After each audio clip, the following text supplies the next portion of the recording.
Saint Martin, যেটিকে বিক্রির, যেটিকে দিয়ে দেওয়ার পায়তারা করছে দখলদার ইউনুস, সেই সমুদ্র সৈকতে পিচ মোড়া করে বাঁধা একটি লাশ পড়ে আছে, মুখ থুবড়ে। ঢেউ এসে উপচে পড়ছে সেই লাশটির উপর। কেউ জানে না এই লাশটি কার, কখন তাকে হত্যা করা হয়েছে, কখন খুন করা হয়েছে। আজকের বাংলাদেশ এটি।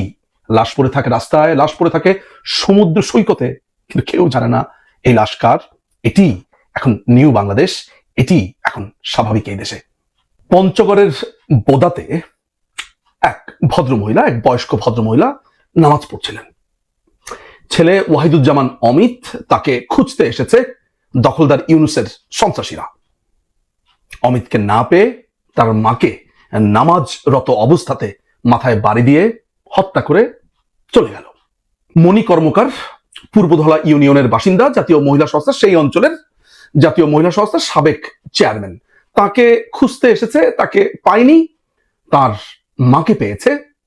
তার মাকে পেয়ে মায়ের হাতের আঙ্গুল কেটে দিয়েছে, কারণ মেয়েকে খুঁজে পাচ্ছে না সেই ক্ষোভে। শুধু কি তাই, মণি কর্মকারের দু সন্তান, দু নাবালক সন্তান, তাদেরকে ধরে নিয়ে গেছে। এগুলো যখন আমরা বলছি, এই আলাপ যখন করছি, তখন আরো ভয়ঙ্কর এক ঘটনা ঘটে গেছে। সেটি হচ্ছে মুক্তিযুদ্ধের অমোঘ স্লোগান জয় বাংলা। সেটি বলেছিল মাসুদ রানা এবং রায়হান। রায়হান এবং মাসুদ রানা পলিটিক ইনস্টিটিউটের ছাত্রলীগের সভাপতি এবং রায়হান ছাত্রলীগের কর্মী নাচলের। জয় বাংলা স্লোগান দিয়েছে, জয় বাংলা স্লোগান দেয়ালে দেয়ালে এঁকেছে, বঙ্গবন্ধুর কথা বলেছে, মুক্তিযুদ্ধের কথা বলেছে।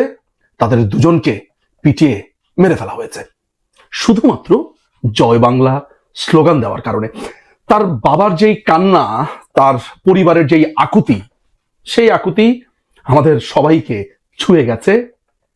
দুঃখে বিষাদগ্রস্ত হয়ে গেছি।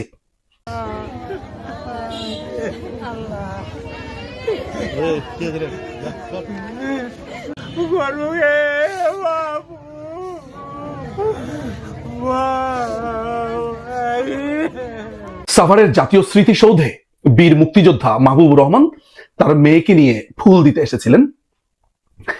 কেন ফুল দিতে আসলেন, সে কারণে বাবা এবং মেয়েকে গ্রেফতার করা হলো। গ্রেফতার করে বলা হলো, তোরা আওয়ামী লীগের রাজনীতি করিস, সে কারণে গ্রেফতার করেছি। বাংলাদেশ আওয়ামী লীগ কি এই বাংলাদেশে একটি নিষিদ্ধ সংগঠন? একদম না। একজন বীর মুক্তিযোদ্ধা বিজয়ের দিনে তার মেয়েকে নিয়ে ফুল দিতে আসবেন, এটাই বাংলাদেশে স্বাভাবিক ছিল এতদিন। কিন্তু এটি বাংলাদেশে এখন খুবই অস্বাভাবিক কর্মকাণ্ড। বাবা এবং মেয়ে দুজনকেই গ্রেফতার করা হয়েছে। তাদের বিরুদ্ধে কোনো মামলা নেই, মামলা থাকার প্রশ্নও আসে না। কিন্তু খুঁজে খুঁজে 5 তারিখের পরে যেসব হত্যা মামলা দেওয়া হয়েছে, সেই হত্যা মামলার একটিতে এই বীর মুক্তিযোদ্ধাকে ঢুকিয়ে দেওয়া হয়েছে। বাংলাদেশ ছাত্রলীগের নেত্রী নিশিতা ইসলাম নদী, তিনি শামসুন্নাহার হলের সাবেক সভাপতি ছিলেন। সোজা কথা, তিনি বাংলাদেশ ছাত্রলীগের একজন কর্মী ছিলেন। তাকে রাস্তা থেকে গ্রেফতার করা হলো। তাকে কেন হাসছি সেটি আমি বলছি। রাস্তা থেকে গ্রেফতার করা হয়েছে।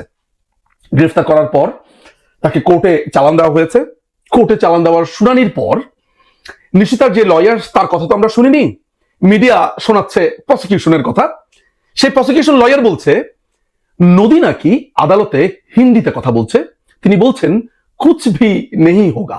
আর তারা বক্তব্যের একসঙ্গে তারা হিন্দিতে কথা বলছে।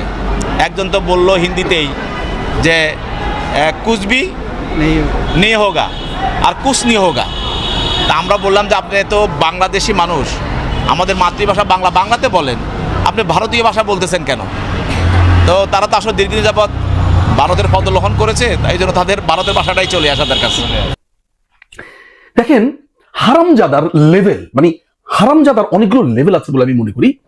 এই হারামজাদার লেভেলটা হচ্ছে এত সুউচ্চে যে সে পাবলিককে বোঝাতে চাইছে যে ছাত্রলীগের নেত্রী হিন্দিতে কথা বলে। এটি বুঝিয়ে সে কি করবে? এটি বুঝিয়ে সে এটা বোঝাতে চায় যে ছাত্রলীগের নেত্রী হচ্ছে ভারতের, আর ভারত বলেই হিন্দিতে কথা বলছে। বুদ্ধির লেভেল চিন্তা করেন, হারামজাদাগিরির লেভেল চিন্তা করেন, যে আদালতে একজন বাংলাদেশি নারী, যাকে কোনো কারণ ছাড়া গ্রেফতার করা হয়েছে, মিডিয়ার সামনে বলছে তিনি হিন্দিতে কথা বলছেন, এটা বলে মানুষকে আরো বেশি উস্কে দিতে চাইছে। এটা হচ্ছে ইউনূসের আদালত, ইউনূসের উকিল। গ্রামে এক বনবিড়াল ধরা পড়েছে। সেই বনবিড়ালকে খুন করে ফেলা হলো, হত্যা করা হলো, মেরে ফেলা হলো। সেই হত্যা করেই ক্ষান্ত হয়নি, করেছে কি, এই বিড়ালের মুখের ভিতরে একটা সিগারেট পুরে দিয়েছে, তার সামনে এক কাপ চা রেখেছে, চা রাখবার পরে পেছনে ব্যানারে লিখেছে, আমি একজন মুক্তিযোদ্ধা। অর্থাৎ একটা নিরীহ প্রাণী বিড়ালকে মেরে তাকে মুক্তিযোদ্ধা সাজিয়ে সেটির ছবি উঠিয়ে ফেসবুকে ছড়িয়ে দেওয়া হচ্ছে। অর্থাৎ এই বাংলাদেশে মুক্তিযোদ্ধারা এখন ঠিক এভাবেই বিদ্রুপের পাত্র হয়েছে। এক হিন্দু নারী কেঁদে কেঁদে বলছে তার কোলে এক ছোট্ট শিশু, তিনি কাঁদছেন আর বলছেন তার গরু, ছাগল, স্বর্ণ, লঙ্কার যা কিছু আছে তা গলায় ছুরি ধরে, দাও ধরে, চাপাতি ধরে নিয়ে গেছে। বাড়ি এসে আমাকে সব লুটপাট করে নিয়ে গেছে, মোটরসাইকেল, স্বর্ণ, টাকা পয়সা যা কিছু ছিল, গরু বাছুর সব লুটপাট করে নিয়ে গেছে। আর আমার 14 বছরই ছেলে নিয়ে গেছে ওটাই। এদের সঙ্গে তো আপনাদের কোনো শত্রুতা ছিল না? না না, আচ্ছা আচ্ছা আচ্ছা। এদের আমার চিনিও না। আমার ওই আমি বাড়ি গরু সালাদ দিচ্ছিলাম, মোটরসাইকেলে 10-12টা মোটরসাইকেল আসি, ও আমাকে বাড়ি আটক করে ফেলে। ছেলে আমার এখানে চাইনিজ ক্রিম ধরি মাইকদর করি, ওইখানকে ছেলে ইস্টামে সই কর, আর বাড়ি কে আছে, ঘরের মধ্যে লোকজন গেছে, যাই মাল সামানা মোটরসাইকেল টাইকেল দিয়ে ফোন টোন সব টাকা পয়সা লগত যা ছিল, বা গলা চেন মেন বাড়ি এলার কানের মানে সব নিয়ে টানি ছিঁড়ি তাবলায় তুলে ধরি নিয়ে বের করি। ওর মতন আমার ছেলে 14 বছরের ছেলের কিডন্যাপ করে চলে গেছে। বাংলাদেশে নাকি হিন্দুদের উপর নির্যাতন হচ্ছে না, খুন করে ফেলছে, দেশান্তর করছে, দেশ থেকে তাড়িয়ে দিচ্ছে, জমি দখল করছে। এই হচ্ছে বাংলাদেশ। মোস্তফা আলী খান পাবনা সদরের চরতারাপুর ইউনিয়নের একজন ইউপি সদস্য। তিনি বিজয় দিবসের দিন মুক্তিযুদ্ধের গান বাজিয়েছিলেন, তিনি মুক্তিযুদ্ধের কথা বলেছিলেন, তাকে গ্রেফতার করে নিয়ে যাওয়া হয়েছে। কেন গ্রেফতার করে নিয়ে যাওয়া হয়েছে, মুক্তিযুদ্ধের গানে আসলে এক্স্যাক্টলি কি সমস্যা, সেটি ইউনূসের এই বাংলাদেশে, এই দখলদার বা দখলকৃত বাংলাদেশে এটি ইউনূসের পুলিশ বলে না, ইউনূসের আইন শৃঙ্খলা বাহিনীও সেটি বলে না। তারা ধরবে, আসবে, গ্রেফতার করবে এবং তাদের যা ইচ্ছা তারা তাই করবে। সেই মোস্তফা আলী খানকে গ্রেফতার করেছে, তাকে রিমান্ডে নিয়েছে, তাকে কোর্টে চালান করেছে শুধু মুক্তিযুদ্ধের গান বাজিয়েছেন বলে। রাজশাহীর চন্দ্রিমা থানার হাজারীপুকুর এলাকার নেত্রী বীণা মজুমদার, তিনি বাংলাদেশ আওয়ামী লীগের রাজনীতি করেন। তার স্বামীর নাম মিজানুর রহমান। মিজানুর রহমানকে জামাত, বিএনপি এবং এই ইউনূসের যে সমন্বয়ক গোষ্ঠী আছে তাদের প্রতিনিধিরা রাস্তাতে মারধর করে এবং তাকে হুমকি দিয়ে বলে তার স্ত্রী বীণা মজুমদারকে তালাক দিতে হবে। কেন তালাক দিতে হবে, কেন এই মারধর? কারণ বীণা মজুমদার বাংলাদেশ আওয়ামী লীগের রাজনীতির সাথে যুক্ত এবং সেই কারণে মিজানকে, তার স্ত্রীকে তালাক দিতে হবে, সেই চাপ দেওয়া হচ্ছে। অর্থাৎ ইউনূসের এই বাংলাদেশে মানুষকে ধরে এনে জোর করে ডিভোর্স করিয়ে দেওয়া হচ্ছে, তালাক দেওয়া হচ্ছে। কারণ যে কাউন্টার পার্ট, অর্থাৎ যার বিরুদ্ধে এই ডিভোর্স করা হবে বা যাকে ডিভোর্স দেওয়ার কথা বলা হচ্ছে, সে আওয়ামী লীগ করে বা মুক্তিযুদ্ধের সপক্ষ শক্তি বা বাংলাদেশের মুক্তি সংগ্রামের সাথে তার কোনো ধরনের যোগসাজশ আছে, অপরাধ এটি। এই হচ্ছে বাংলাদেশের এখনকার অবস্থা।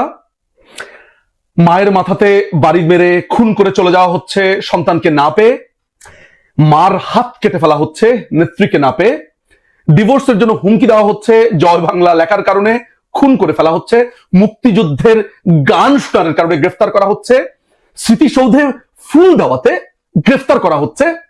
এই হচ্ছে আজকের বাংলাদেশ, এই হচ্ছে ইউনূসের দখলকৃত বাংলাদেশের অবস্থা।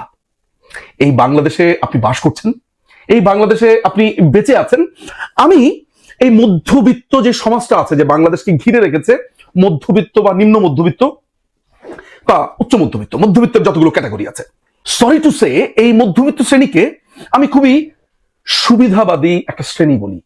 তাদের টনক কি এক অদ্ভুত ম্যাটেরিয়াল দিয়ে তৈরি করা, যে এই টনক নড়তেই চায় না। আমি এই সমাজটাকে কেন বললাম, কারণ পুরো বাংলাদেশকে আসলে সামহাও কন্ট্রোল করে এই মধ্যবিত্ত সমাজ। তাদের কোনো রা নেই, তারা রাস্তাতে বের হচ্ছে, টর্চারের সম্মুখীন হচ্ছে, তাদের ফোন ছিনতাই করে নিয়ে যাচ্ছে, তাদেরকে রাস্তায় পেটাচ্ছে, তাদের অ্যাম্বুলেন্স আটকিয়ে রাখছে, তাদেরকে নানাবিধ কষ্ট দিচ্ছে, দ্রব্যমূল্য এগুলো নিয়ে আমি কোনো কথাই বলছি না, কিন্তু মধ্যবিত্ত সাত চরে রা করে না, মাথা নিচু করে মেনে নিচ্ছে, যা বলছে জো হুকুম ইউনুস জাহাপনা সবাই মেনে নিচ্ছে। এই বাংলাদেশ এভাবেই চলছে। কিছু সমন্বয়ক তার সন্ত্রাসী দিয়ে যা বলছে তা হচ্ছে, আর সেনাবাহিনী নির্দ্বিধায় মাথা নিচু করে এদের কথা শুনে যাচ্ছে। পুলিশের কথা আর নাই বা বললাম, গণহত্যার পরে পুলিশের মেরুদণ্ডই ভেঙে দেওয়া হয়েছে। এই বাংলাদেশ, এমন বাংলাদেশ, এই বাংলাদেশকেই আপনি ডিজার্ভ করেন।